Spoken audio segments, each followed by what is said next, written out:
আগামী 12 ফেব্রুয়ারি অনুষ্ঠিত হবে ত্রয়োদশ জাতীয় সংসদ নির্বাচন। পুরো দমেই প্রচারণা শুরু হবে শিগগিরই। সবশেষ 17 বছর ক্ষমতার বাইরে থাকা বিএনপি এবার ভোটের মাঠে অন্যতম ফেভারিট। তবে দলটির দুশ্চিন্তা হয়ে আবির্ভাব ঘটেছে বিদ্রোহী প্রার্থী ইস্যু। এরকম অনেকেই সরে দাঁড়ালেও এখনও রুমিন ফারহানা, হাসান মামুনের মতোই 40টি আসনে ভোটের মাঠে আছেন বিএনপির অর্ধশতাধিক বিদ্রোহী।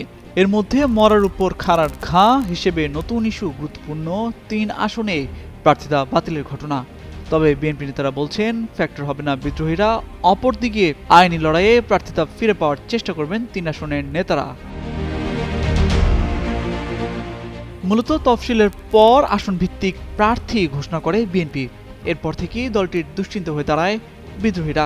দলটির হিসেবে দলের সিদ্ধান্ত উপেক্ষা করে অন্তত 52টি আসনে মনোনয়নপত্র জমা দিয়েছেন 91 জন। বিদ্রোহী ঠেকাতে 30 ডিসেম্বর দলটির সাবেক চেয়ারপারসন খালেদা জিয়ার মৃত্যুর দিনই বহিষ্কার করা হয় 10 নেতাকে। কিন্তু তাতেও মেলেনি সুফল।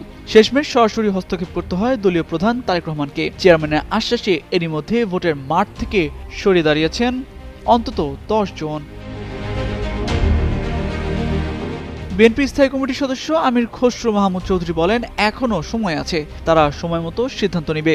আর কেউ যদি সিদ্ধান্ত না নেয় তাহলে তাদের বিরুদ্ধে দলের গঠনতন্ত্র অনুযায়ী সিদ্ধান্তে আসতে হবে। এদিকে বিদ্রোহী প্রার্থী নিয়ে টালমাটাল অবস্থার মধ্যেই ঋণ খেলাপি আর দ্বৈত নাগরিকত্বের কারণে কুমিল্লা 4, কুমিল্লা 10 এবং চট্টগ্রাম 2 আসনের প্রার্থীদের অযোগ্য ঘোষণা করেছে ইসি। তবে উচ্চ আদালতে রিট করে প্রার্থিতা ফিরে পাওয়ার সুযোগ এখনো আছে বলছেন দলটির আইন সহায়তা উপকমিটির প্রধান ও সুপ্রিম কোর্টের জ্যেষ্ঠ আইনজীবী ব্যারিস্টার রুহুল কুদ্দুস কাজল।